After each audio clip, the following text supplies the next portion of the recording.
Assalamualaikum warahmatullahi wabarakatuh. Guys, gimana puasanya? Lancar? Sambil nunggu beduk maghrib, gua bakal nemenin kalian bahas alur cerita film yang diangkat dari kisah nyata.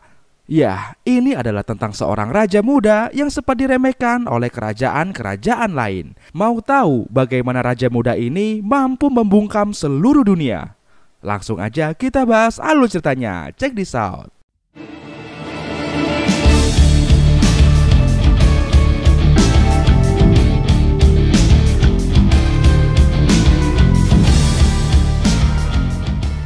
Berawal di tahun 627 di kota Madinah, para sahabat Rasulullah SAW mendapat sabda dari Rasulullah SAW bahwa Konstantinopel akan jatuh ke tangan Islam.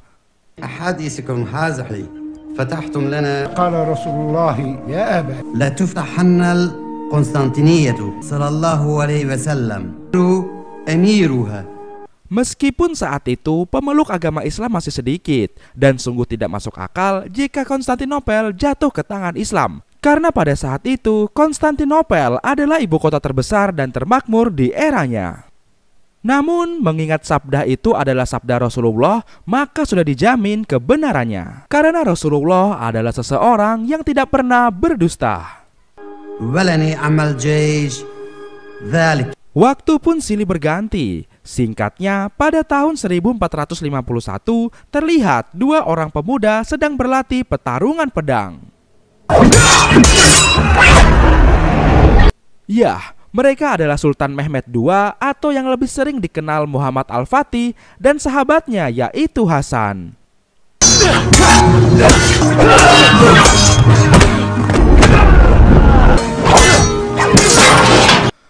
Namun di tengah latihan, tiba-tiba Muhammad Al-Fatih mendapatkan berita bahwa ayahandanya yaitu Sultan Murad II telah berpulang ke rahmatullah.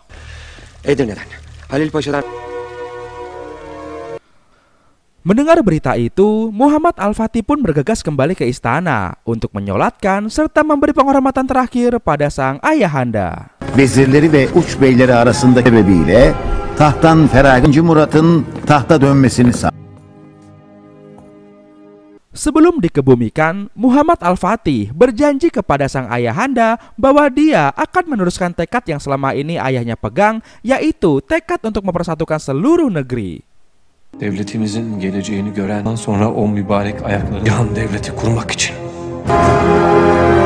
Waktu pun berganti, dan kini sepeninggalan Sultan Murad II, akhirnya Muhammad Al-Fatih kembali diangkat menjadi sultan di usia ke-21 tahun.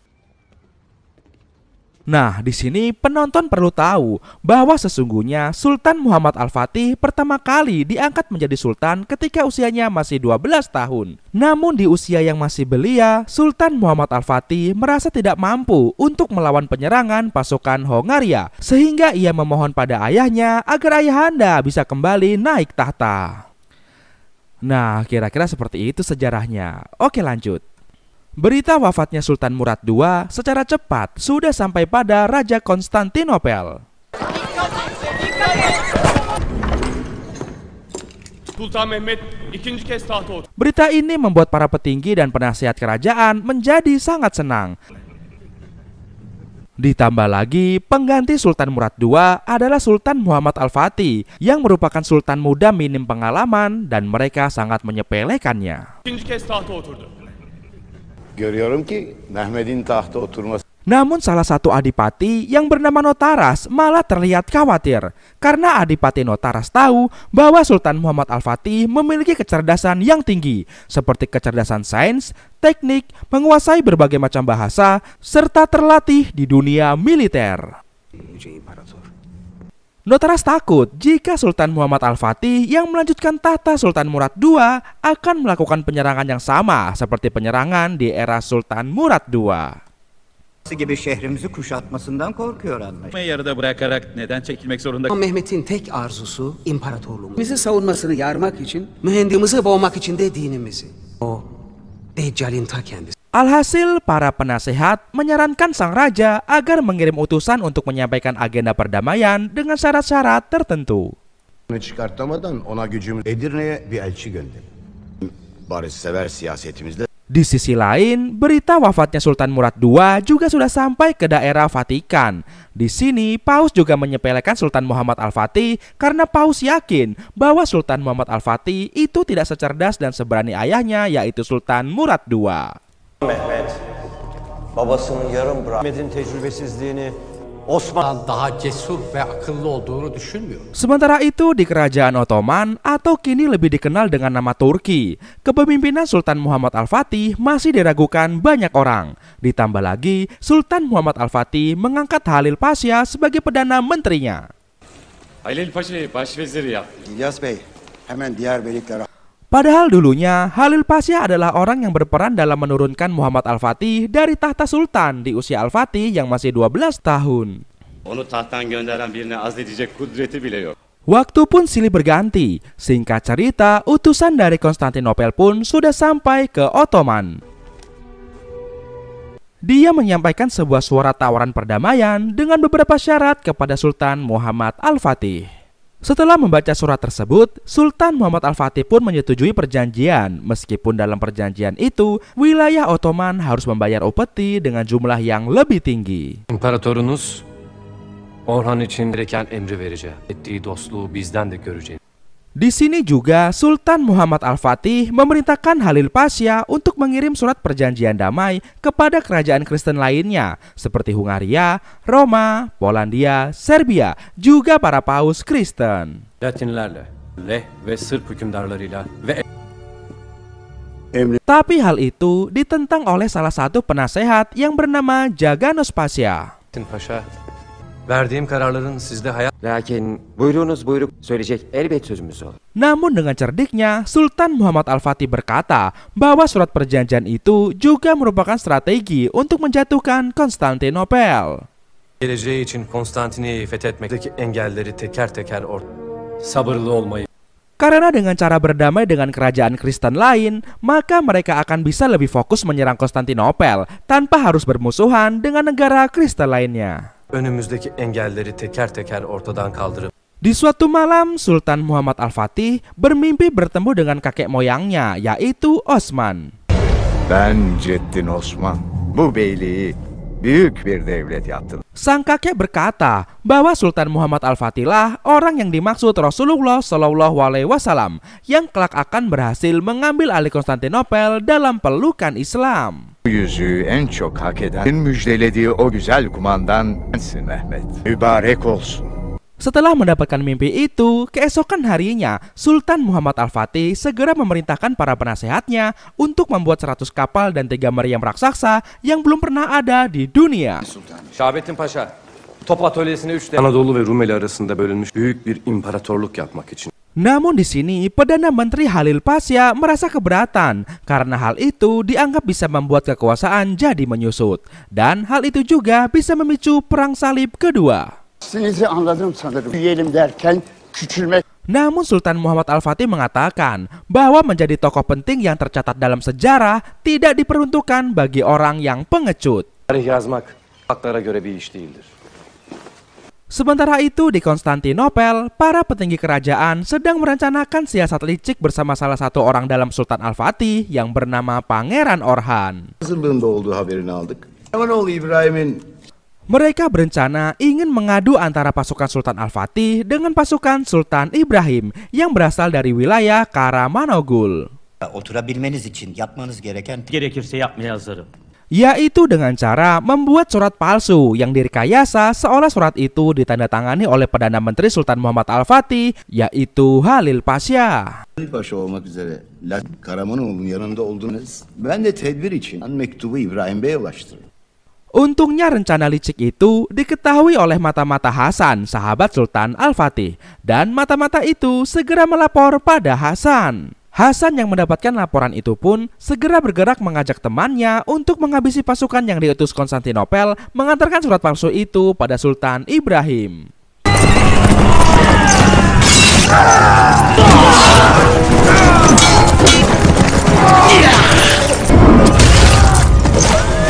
Setelah mengalahkan pasukan itu, Hasan segera membawa surat palsu itu pada Sultan Muhammad Al-Fatih sebagai barang bukti atas rencana licik dari Konstantinopel.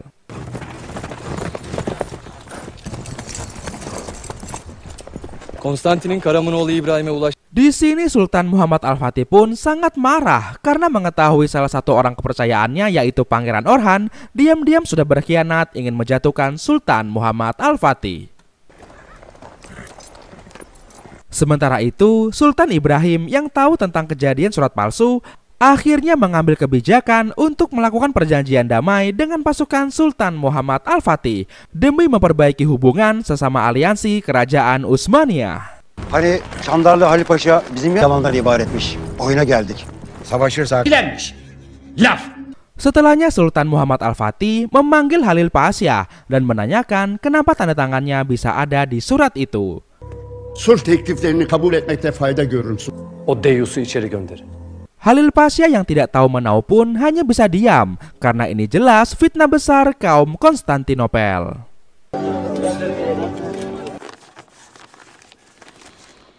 Yeniden ikimisine çıkar. Beni asıl şaşırtan şu cümle oldu. Halil Paşa da benimledir. Bu mektuptan zerrece haber. Sultan Muhammad Al-Fatih pun sangat marah besar. Bahkan dia menghukum orang-orang yang terindikasi menjadi pengkhianat di depan umum. Sultan Mehmet, onun Yeniçeriler üzerindeki Sürgüne gönderin. Hingga tiba pada suatu malam, Halil Pasha dipanggil Sultan Muhammad Al-Fatih kembali. Di sini, Halil Pasha sudah pasrah jika kali ini adalah gilirannya menerima hukuman mati. Size emretmiş paşam. Allah. Namun pada saat Halil Pasha bertemu dengan Sultan Muhammad Al-Fatih, alih-alih dihukum mati, Halil Pasha malah diminta pendapat tentang rencana penyerangan yang akan dilakukan oleh Sultan Muhammad Al-Fatih. Göndermeyeceğimizi bildir. Ceddiniz Sultan Beyazıt'ın yaptıracak. Birleşip üzerimize geleceklerdir. Kararlarını Konstantiniye'nin fethinde görmeyen. Setelah berdiskusi panjang dengan Sultan Muhammad Al-Fatih, keesokan harinya Halil Pasha segera mengerjakan proyek pembangunan benteng raksasa. Benteng ini dibangun dengan tujuan untuk mencegat seluruh bantuan dari Eropa yang menuju Konstantinopel.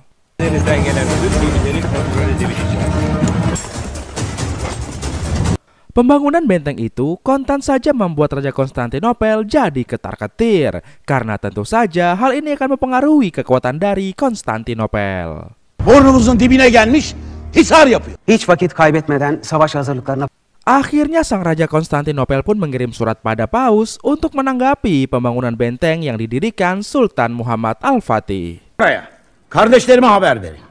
Dan tak lupa, Raja juga meminta kesatria Roma bernama Justiniani untuk datang ke Konstantinopel, membawa pasukan untuk membantu pertahanan Konstantinopel. Yani teklifimi yineleyin. Ordularını toplayıp buraya gelsinler. Dan di malam harinya, Raja Konstantinopel juga membuat surat ancaman pada Sultan Muhammad Al-Fatih agar dia menghentikan proyek benteng itu. Aramızdaki barış dolu günlerin devam yapımını durdurmazsanız... Namun bukannya takut, Sultan Muhammad Al-Fatih malah menyuruh semua pasukannya untuk terus membangun benteng tersebut. Papa Haçlı ordusu mu toplayacak? Ya da Kosova'da nasıl ben Sultan Mehmet Hanım. Karena tidak menemukan kata sepakat dalam mufakat, akhirnya perang kecil antara pasukan Ottoman dan sekutu Konstantinopel pun terjadi.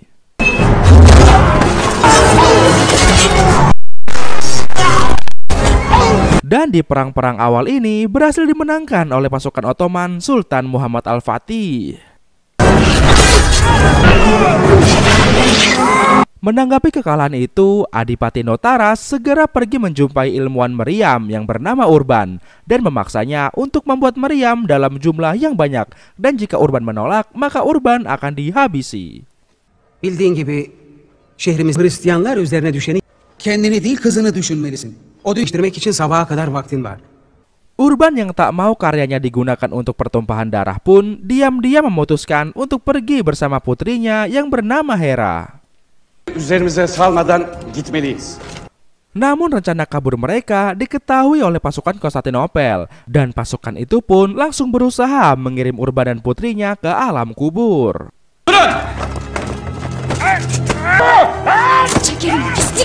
Untungnya Hasan dan pasukannya juga segera datang, dan mereka segera menyelamatkan Urban dan Hera dari serangan pasukan Konstantinopel. Dan baku hantam pun terjadi di sini.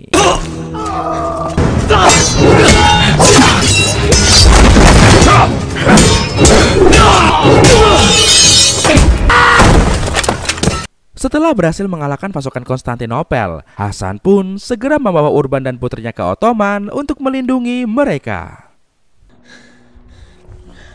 Sultan Mehmet seni sarayında görmek ister.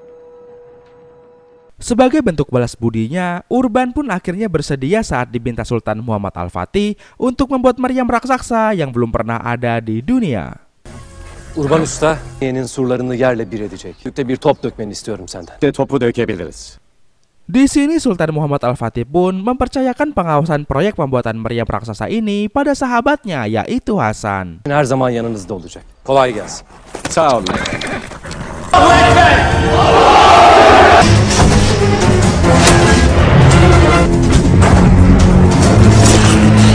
Di sisi lain, Raja Konstantinopel sedang berusaha untuk menyatukan pasukan, yaitu antara pasukan Kristen Ortodok dengan Kristen Katolik. Dan hal itu membuat pasukan Kristen Ortodok kecewa dengan keputusan sang raja yang dianggap menjual agama demi ambisinya. Tek yumruk olmamızın zamanı. Katoliklerle ortak bir ayin düzenlemeye hazır oldum. Mukaddes dinimizin en büyük sonu anlamına gelir bu. Dinlerle aynı kiliselere dua etmeyeceğiz. Hayasızlığın ibadetiniz. Kembali ke Sultan Muhammad Al-Fatih yang kala itu merasa yakin bahwa semua perlengkapan tempur sudah sangat siap. Bir daha gözden geçirin sultan. Asker ve kalyonlarıyla destek olun. Ki muhalefetini yeterince dinledim. Kararım kesindir. Sultan Muhammad Al-Fatih pun segera mengatur strategi perang serta mengirim hadiah pada Raja Hungaria, Serbia, Polandia, dan Georgia dengan tujuan agar nantinya mereka tidak ikut campur saat pertempuran Ottoman dan Konstantinopel meledak. Yapmamız çok iyi oldu sultanım. Böylece göndermiş olduğunuz değerli hediyeler için de Hamit ve Menteş sancaklarının tımarlı sipahileri. Sebelum berangkat tempur, Sultan Muhammad Al-Fatih menulis sebuah surat untuk meminta restu pada istri dan anaknya. Semua ini demi meneruskan impian dan juga janji para leluhurnya. Dilberi Avni, gam hanene getirmeyesin o Dilberi Avni. Di sini untuk pertama kalinya Sultan Muhammad Al-Fatih memanggil nama anaknya untuk memeluknya.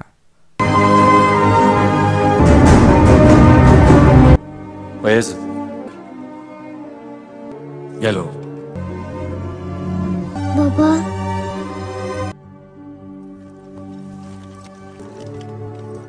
Momen haru pun terjadi di sini. Ditambah lagi, hal ini jadi mengingatkan Sultan Muhammad Al-Fatih dengan masa kecilnya yang selalu diabaikan oleh ayahandanya.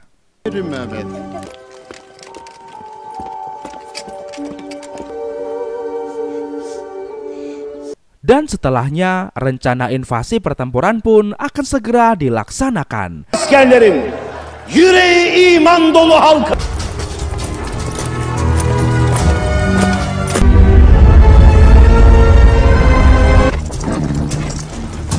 En kutsal günümüzde yaparak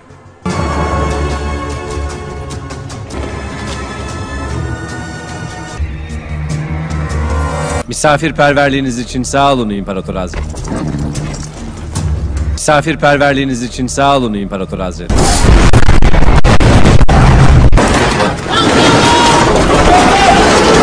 Mau lihat keseruan pertempurannya? Kita sambung ke part 2 ya, karena kisahnya masih lumayan panjang banget. Pokoknya lumayan lah buat nemenin kalian nunggu buka puasa. Oke teman-teman, sampai jumpa di part keduanya ya. Kalau video part 2-nya sudah selesai, insya Allah gue cantumin linknya di kolom deskripsi. Silahkan dicek ya. And then, akhir kata untuk menghemat kuota. Sampai jumpa lagi di video part 2. Bye-bye.